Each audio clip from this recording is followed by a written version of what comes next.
Bukas na magsisimula ang 4 na araw na rotational water interruption ng Maynilad. Kaya sa mga maapektuhan nito, naku, mag-igib-igib na po kayo gaya ng ginawa ng ilang residente sa Pasay at sa Maynila.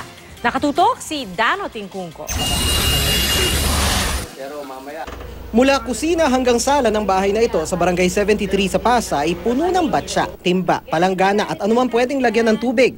Nilalagyan ng alkitran para hindi tumulo. Kasi butas. Lahat yata ng pwedeng paglagyan, nilagyan Oo, nilagyan na nila.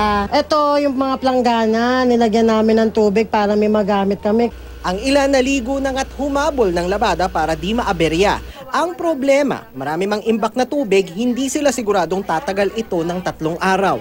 At kahit ipinaliwanag na ng Maynilad na kailangang pansamantalang putulin ang supply ng tubig para sa flood control project ng DPWH, aminado pa rin ang ilang apektadong residente na mahihirapan sila. Napaka-importante naman sa atin talaga ng tubig. Di bali na mawalan tayo ng kuryente, wag lang ang tubig, di ba?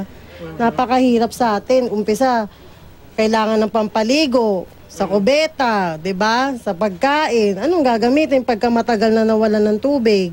Maaga ring nag-igib ang mga taga-Maynila. Ang magkakapitbahay, pinuno na lahat ng pwedeng paglagyan ng tubig. Pati sa Barangay 178 sa Juan Luna, nakaigib na ang mga tao.